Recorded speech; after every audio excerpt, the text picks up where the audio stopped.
आता नरेंद्र मोदींच्या भाजपकडून प्रयत्न होणं स्वाभाविक आहे. मोठ्या मोठ्या सरकारी खर्चाने जाहिराती दिल्या जातात की आम्ही केलं. आता कित्येक वेळेला सुरुवात कोणीतरी दुसऱ्यांनी केली असती. आजपर्यंत योगायोगानं आता हा प्रकल्प कंप्लीट झाला आणि म्हणून त्याचं उद्घाटन झालं. त्यामध्ये काही फार विशेष काही आणायचं कारण नाही. अनेक प्रकल्प काँग्रेस सत्तेत असताना मी पूर्ण केलेले आहेत.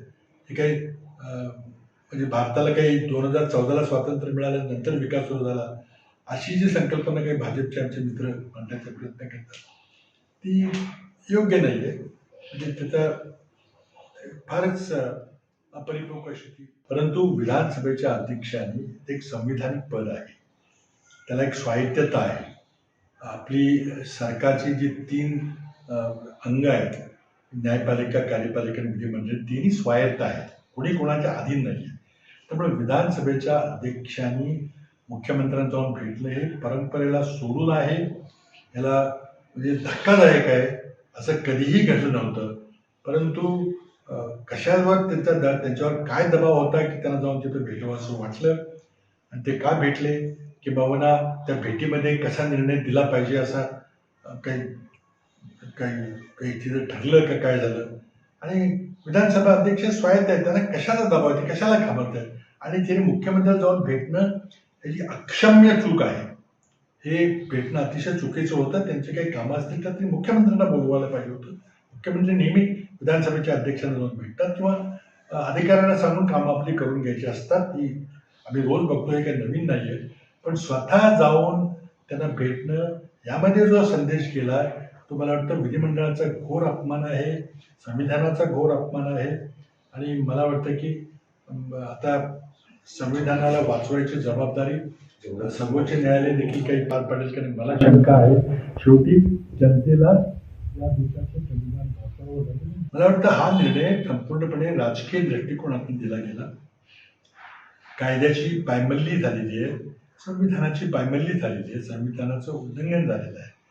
आणि स्पष्टपणे शिवसेनेच्या 14 आमदारांनी पक्षांतर केलं असताना, त्यांना निलंबित करण्याची गरज असताना विधानसभेच्या अध्यक्षांनी त्यामध्ये काहीतरी तर्कवितर्क करून काहीतरी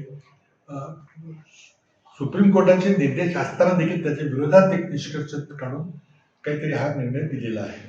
मला खात्री आहे की या निर्णयाच्या विरुद्ध संबंधित सुप्रीम कोर्टाचा दरवाजा ठोठावतील आणि सुप्रीम कोर्टाला यावर काही तो अंतिम फैसला घ्यावा लागेल. माझी फक्त सरन्यायाधीशांना एवढीच विनंती आहे की अशाच प्रकारचा खटला आता राष्ट्रवादी काँग्रेसच्या बाबतीमध्ये आहे, त्याला 31 जानेवारीची तारीख देण्यात आलेली आहे. आज जर 31 जानेवारीच्या पूर्वी या शिवसेनेच्या खटल्याच्या बाबतीत सर्वोच्च न्यायालयाला आपलं मत प्रदर्शन केलं नाही किंवा त्या खटल्यामध्ये जे अपील दाखल केलं असेल त्या अपीलची सुनावणी करून अंतिम फैसला जर दिला नाही तर मग शिवसेनेचा जो निर्णय आहे, शिवसेनेच्या खटल्यामधला जो निर्णय आहे, तोच केस लॉ, तोच देशाचा कायदा म्हणून पुढे जाईल. मग राष्ट्रवादीच्या बाबतीमधला निर्णय काही दुसरा वेगळा होणार नाही. त्यामुळे आता एक घटनात्मक पेचप्रसंग निर्माण झालेला आहे.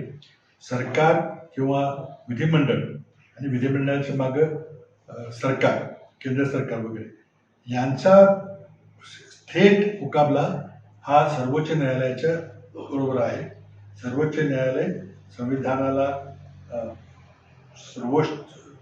सर्वोच्च प्रतिष्ठेवर ठेवून संविधानाचं संरक्षण करणार आहे का राजकीय दबावाखाली झुकून मग समजा खटलाच ऐकून नाही घेतला तर मग विषय संपला किंवा खटला ऐकून जर एकनाथ शिंदेच्या बाजूने निकाल दिला तरी विषय संपला. मात्र संविधानाचं मात्र दिवसाढळा असं असतं की कुठलंही मोठं पायाभूत सुविधांचं इन्फ्रास्ट्रक्चरचं प्रोजेक्ट पूर्ण व्हायला 10, 15, 20 वर्ष लागतात. कल्पना जरी कोणाची असली तरी ती त्या कालखंडात पूर्ण होत नाही, पुढच्या कालखंडात ती पूर्ण होते. आणि हा एक योगायोगाचा भाग आहे की पायाभरणी कोणी केली, सुरुवात कोणी केली, कल्पना कोणाची होती, मान्यता कोणी मिळवली, पायाभरणी कोणी केली, कॉन्ट्रॅक्ट कोणी दिलं, ते कधी पूर्ण झालं, उद्घाटन कोणी केलं, हे होत राहतं. उदाहरण द्यायचं झालं तर मेट्रो 1 जी मुंबईची आहे त्याचं भूमिपूजन माझ्या आधी विलासरावजींच्या काळामध्ये किंवा त्याच्या आधी झालं होतं. उद्घाटन मी केलं, कल्पना तुम्ही होती, मी मेट्रो 3चं भूमिपूजन मी केलं, आता उद्घाटन दुसरं कोणतरी करेल. आज नरेंद्र मोदी नव्या मुंबई मेट्रोचं उद्घाटन करतात, त्याचं पायाभरणी मी केली होती. कल्पना आम्ही मंजुरी घेतल्या होत्या, सगळं केलं होतं. आता हा जो अटल सेतू जो आहे, जी मुंबई ट्रान्स हार्बर लिंक, त्याला MTHL असं नाव होतं, त्याचं आता नामकरण वेगळं करण्यात आलेलं आहे. हा या प्रकल्पाची संकल्पना 60 वर्षापूर्वीची जुनी आहे. पण आमच्या काळामध्ये मंजुरी मिळाली, त्याला कुठंतरी पुढं चालना मिळाली. नंतर टेंडर काढलं गेलं होतं, पण टेंडरमध्ये यश आलं नाही. त्यामुळे ही प्रक्रिया चालू असते. आता जो उद्घाटन करेल त्यांनी क्रेडिट घेणं की मीच केलं म्हटलं तर ते हास्यास्पद आहे. परंतु कोणाला तरी ते उद्घाटन करावं लागतं, कोणीतरी सुरुवात करतं. त्यामुळे यामध्ये फार शेवादाचा भाग मला तर काही वाटत नाही घेऊ नये. तिथे योगायोगानं एक प्रकल्प पूर्ण होत होतो. उदाहरणार्थ मुंबईचा जो कोस्टल रोड आहे, ती संपूर्ण कल्पना माझ्या काळातली आहे. त्याच्या जवळजवळ 40 मंजुऱ्या होत्या, पर्यावरणाची होती, समुद्राची खात्याची होती, बऱ्याच पर्यावरणाच्या आम्ही सगळ्या घेतल्या. एक मंजुरी फक्त राहिली होती, आणि ती म्हणजे समुद्रामध्ये पायाभरणी करायची का नाही. त्यामुळं आमचा प्रकल्प आडला होता. आता नवी मुंबई विमानतळाची पर्यावरण विषयक मंजुरी माझ्या काळात झाली. त्यामुळं मी केलं म्हणणं हे चुकीचं आहे. ही एक टप्प्याटप्प्याने जो नेता त्या ठिकाणी राज्यकर्ता असतो, तो आपापल्या परीने तो प्रकल्प पुढे ढकलायचं काम करत असतो. आता नव्या मुंबई विमानतळाचं उद्घाटन होईल, कदाचित जर लोकसभा निवडणुकीनंतर झालं तर मग पुन्हा आणखी दुसरा कोणतरी करेल. त्यामुळं मोदीच सगळं करतील असं नाही. आता निवडणुकीकरता थोडासा लाभ घेतला, आज त्यांनी हजारो कोटीची काही भूमिपूजन केली, त्यात काही वावगं मानायचं काही कारण नाही. किती श्रेय घ्यायचं ते लोकांना माहिती आहे. आणि उद्घाटन केलं तर त्याला ते शेवटी त्याचा दगडावर नाव कोरलं जातं आणि तो राहतो. हा एक योगायोगाचा भाग आहे. पण एका मुख्यमंत्री पदाच्या काळामध्ये कल्पना करणं, कल्पना करून त्याचा प्रोजेक्ट रिपोर्ट तयार करणं, त्याची मंजुरी मिळवणं, कॅबिनेटची मंजुरी करणं, कॉन्ट्रॅक्ट देऊन ते प्रकल्प पूर्ण करणं हे क्वचित होतं, छोट्या प्रोजेक्टच्या बाबतीत होतं. उदाहरण जर आपण मुंबईचं जर ईस्टर्न फ्रीवे पाहिलं, त्याची सगळी कल्पना आमच्या काळात मांडली गेली, त्याची सगळी पूर्तता आम्ही केली आणि उद्घाटन पण मी केलं. पण तो छोटा प्रकल्प होता. हा इतक्या मोठ्या प्रकल्पाचं एका टर्ममध्ये हे काम होत नाही.